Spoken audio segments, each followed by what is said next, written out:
welcome back YouTubers to my channel of an everyday life of an aspect. As you're fully aware, if you're following my channel, as I said, I'm addressing to you all an important topic which I'm hoping to address to you all, even though it is a real sensitive one that's going to be branched down into different topics along the way of this one, of the mental health. Basically, I obviously in the beginning basically introduced myself, who I was, and also I'm thinking about calling it as the introduction for this mental health Let's Talk series.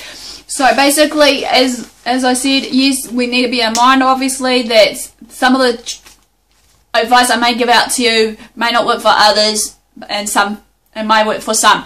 Also, as I clearly addressed to you all, I am not a medical expert, but the importance here is obviously that I want to address also, besides creating the awareness, understanding and everything else between us, is seek help when you need to, when you feel that you're down and out, or just seek help for the other person that you feel is down and out, but do it in a proper way, which this is why I'm addressing to some of these sensitive issues. So as you're aware right now though, however, with my research and just based on my experiences with people I know in general, that I'm going to hopefully remain anonymous of what they have actually shared with me, sort of thing, but just trying to maybe make up names, different names, so it covers up their story if the other one's watching or not, so that they can feel that they're not judged or criticised. Because at the end of the day, as I said, that obviously in this first part also, that we need to just create an awareness and understanding, and like I said in the last video, to challenge the ones that has these different type disorders or conditions, I'm going to call them, basically, that they can share their story too, and hopefully that they can come out of the closet more, so that they know that they're safe and not going to be judged. But obviously, as you know, as I said, that there's a lot of times that many people may tend to feel judged and that they shouldn't have to in this day and age, which is really sad reality, but it's just the way it is, obviously, how we're living our life right now, sort of thing. Right, as you know, as I said, I'm going to be addressing these sensitive topics, be it self-harm, depression, suicide, eating disorders, and the like. Okay, as I said, I really want to address these to people before maybe the Mental Health Awareness Month, which is basically September, October every year, so that I can tidy up that playlist that I'm creating up, or starting to create up, so that hopefully it be readily available for people as an educational tool, resource tool, whatever the purpose it may be on that part of the channel. Even though there's some encouragement and advice along the way, basically, sort of thing, as we know we can beat this if we have the right help around the way. As I said before, I'm going to create a self-awareness and understanding between us, as well as giving the support and encouragement for people that are basically going through this, as well as the tips and advice along the way. Okay, now I'm going to be addressing to you right now the self-harm bits, which is going to cover the types of self-harm, what to do when you see someone self-harm or what have you, the tips and advice, guidelines along the misconceptions, the myths about the self-harming, and more. So if you're following through these series, hopefully this will be a good resource tool for you all too. Anyway, as I said before I begin this, I am no psychologist or any other medical expert. I'm just pretty much just a normal average young woman, as I said, suffering from some of these similar like disorders or conditions that I have addressed to you all, or I have in the past, or I also have had some training in YouthLine of certain topics that I'm addressing to you all right now, basically, that I've thought maybe would be good reference to you guys as well, so that hopefully that despite my personal experiences and knowledge and know-how, as well as this, information that I've got given, should be of use to the ones out in the community outside of autistic community. As I said, I want to reach out to not just the autistic community here, because obviously, even though my channel is basically about health and awareness and everything else in it, so in all further ado, I want to include everybody on this journey of my life with AS and everything else with it, as well as just anything in general that you pretty much maybe want me to address, that you feel you want to hear about. Anyway, as we know, there has been many misunderstandings and misconceptions, however, about self-harming, and many people tend to think self-harm is all about cutting. Right? Is this what you're thinking right now? Is this what you're thinking? Self-harming is all about cutting. No, not necessarily true, to be honest. You see, as we know and are fully aware that the social media again plays a key part in hidden messages we see or hear about, plays this key part obviously of just giving us false hopes or false, you know, false beliefs of what is actually real and what's actually not, covering up the real story, you know. As we know, the social media and hidden messages we see on the bulletin boards and everything else plays a key important role, obviously, in our lives, no matter what it is. As we know, basically, it's our choice to believe it or not, you know, to make a stand that, you know, we are better than what it's illustrated on those imagery. Yet we are all at fault, however, falling for these lies and traps that is to what we should be saying, doing, acting, thinking, and the like. But when in reality, we should be able to make a choice to stand up for our own selves and actually speak out. As we know, knowledge is power. Freedom of speech is out there with certain countries. I know there are some countries that maybe are restricted on certain, you know, things to talk about, be it whatever I've addressed so far, sort of thing. Sometimes it's okay to just stand up to be different, stand up to be heard, stand up to be counted, stand up to be what have you, whatever we want to believe in our rights of everyday age. As we know though, however, with what we see in the movies, social media, and the issues of self-harming, we see it as most of the time with these movies and everything else, self-harming is all about cutting. Self-cutting, as we know, is becoming an epidemic as well as every other topic that I'm sharing with you. Hence why I'm here today to address these topics. Yet, what is getting done about all of this? Basically, nothing, I see, because obviously it's not being talked about, it's being ignored. It's being swept under the carpet. It's basically like what someone might say, it's all in their head when they do talk about maybe their life story or experiences of self-harm, depression, suicide, and whatever else, but this needs to be addressed. I've, like anyone else, has been seen or heard about self-harm as cutting, I should say, sorry.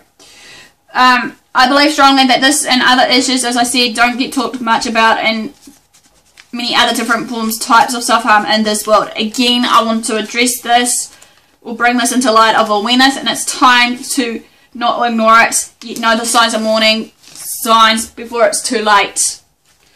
Many people tend to be afraid to reach out to find the right support, however, so they look at each other of the alternatives to get rid of what they're going through, be it of the self-harming, cutting, and whatever. Like, it's really, yeah. Anyway, Wikipedia definition of self-harm is defined as follows.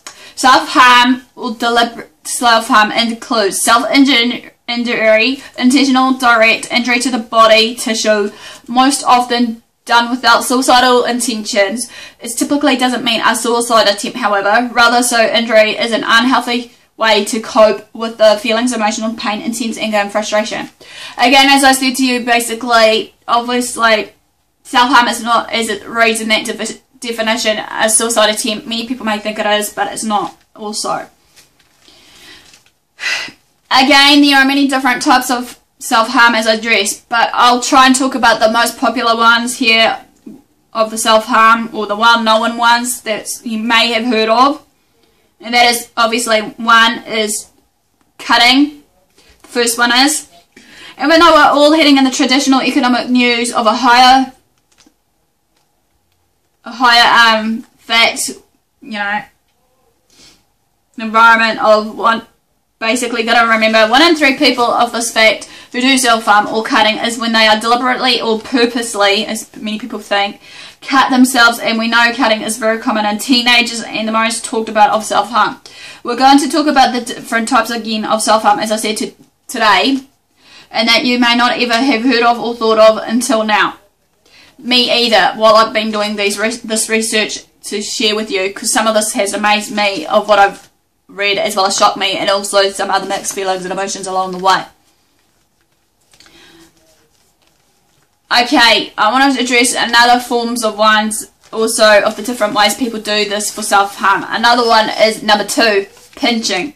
This is like someone is scratching themselves on the skin surface. The behavior that's showing here is that you're scratching like crazy, like as if you've got fleas, or pinching yourself that you'll bleed or bruise so easily to the point that, you know, you're digging your nails, if you had sharp nails, right into that skin surface. People who self-harm or injure themselves by scratching or pinching themselves, this is known as dermatonalia. They're scratching or pinching themselves if they don't like what they see or how they feel in themselves of their look or appearance. Or even they find a flaw in their body, so they just keep picking at it, be it like if they find a birthmark maybe or a mole that they don't like, that they're trying to pick until it bleeds constantly, sort of thing. Which is pretty much, yeah, quite a fair lot. They try to change their appearance. With this condition or other symptoms, including the rubbing, touching and scratching or picking at themselves, the feelings that's taking place could be from this is fear, anxiety, boredom, or excitement. Interesting, isn't it? For this part I'm just addressed. That makes you think, what? You know?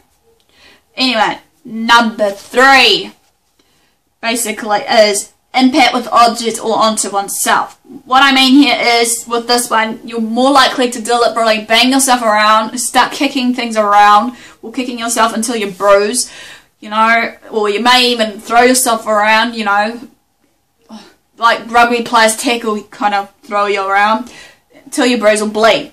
The impact on yourself, however, can consist of punching, kicking, biting, and all of this that I've shared. This is more common than we realise, along with the people cutting that causes self-harm. Many people won't realise that they're doing it, as some may not be able to control this. Obviously, they have a control factor in there that they don't obviously know.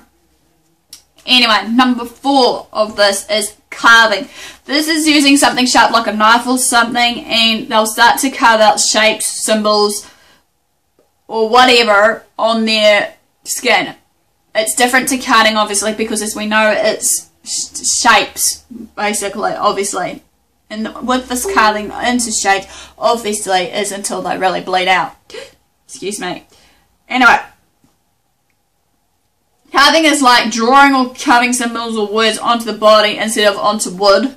You know, normal traditional moulding style in New Zealand, that they carve onto wood with a sharp object. However, this does coincide with cutting somehow, yet this is completely different, as I said before. 5.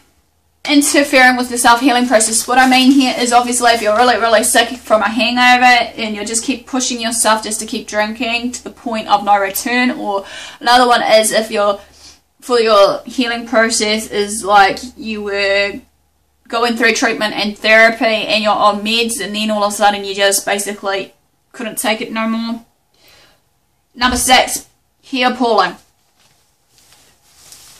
That hair pulling frustration. Okay. Number 7 is burning. Number 8 is alcohol and drug abuse. Binge eating disorders is number 9. Number 10 is sex. These 3 that I've just shared of the self-harm obviously doesn't get talked about, because obviously, you know, it's just not the right way to talk about it, or what have you. Number 10 is sex. 11, drug overdose. And 12, exercising excessively. Which basically, you know, you tend to question these bits of this types of self-harm, you know, which is the most common one that people will escape out. Again, they might think is, again, attention-seeking behaviours, but more on that piece about the misconception about self-harm in the next part over. So that ends part 2, basically, of the self-harm. Please give me the like for the thumbs up and support. Also comment below maybe some messages of hope for others. Basically, I need this to know that you guys are actually interacting and engaging like I have been trying to interact and engage with others on the YouTube promote page and everyone else's page that I've been following on my subscriptions page right now, just to give them encouragement. So it'd be nice just to hear your guys' opinions, because like they say, feedback is really important to know where you're going. Also, feel free to comment or follow me, shall we say, on Aspie Answers All on Twitter and Facebook. The contact information will be below. Also, feel free to share the videos if you haven't done so, subscribe to my channel, as I'm hoping, like I said, to upload 2 days a week or even more if I'm lucky enough. But if not, then, you know, I humbly apologise because, like I said, I had to just allow for whatever my schedule allows me because, you know, I'm in the process of doing other bits and pieces, which, like I said, I'm going to address to you all soon about my progress of my book, sort of thing. So, without further ado, thanks for watching, guys, and I'll see you soon.